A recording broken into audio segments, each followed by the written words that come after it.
কেন্দ্ৰীয় মন্ত্ৰী তথা ডিব্ৰুগড় সমষ্টিৰ প্ৰাৰ্থী সৰ্বানন্দ সোণোৱালে অব্যাহত ৰাখিছে জোৰদাৰ প্ৰচাৰ অভিযান।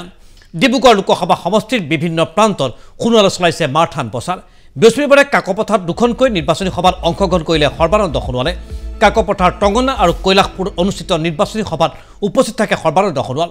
সভাত ভাষণ প্ৰদান কৰি বিজেপিক জয়যুক্ত কৰাৰ আহ্বান সৰ্বানন্দ সোণোৱালৰ। ভাষণ প্ৰসংগত বিৰোধী ঐক্য মঞ্চৰ প্ৰাৰ্থী লুৰিণজ্যোতি গগৈ তীব্ৰ সমালোচনা সৰ্বানন্দ সোণোৱালৰ। নিৰ্বাচনী সভাত সৰ্বানন্দ সোণোৱালক সংগ প্ৰদান কৰিলে বিধায়ক সুৰেন ফুকনে। আমাৰ বিভিন্ন জনগোষ্ঠীৰ প্ৰবাদ পুৰুষৰ যিটো মৰ্যাদা অখণ্ড ৰাখিব লাগিব আৰু আমাৰ স্বাভিমান লৈ অসমীয়া জাতিক মহান কৰি তুলিব লাগিব।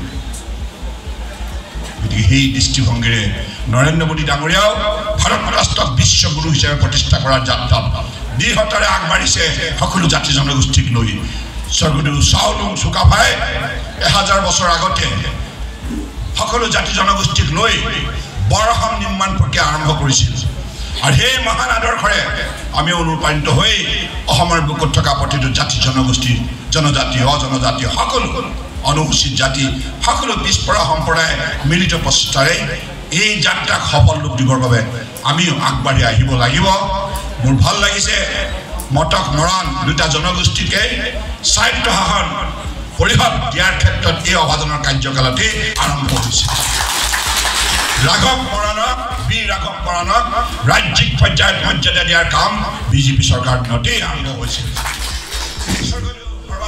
সেয়া আজি ডিব্ৰুগড়ৰ লোকসভা সমষ্টিৰ প্ৰাৰ্থী সৰ্বানন্দ সোণোৱালৰ নিৰ্বাচনী প্ৰচাৰ আৰু বিজেপিক ভোট দিবলৈ তেওঁ পুনৰবাৰ আহ্বান জনাইছে সমষ্টিবাসী ৰাইজক।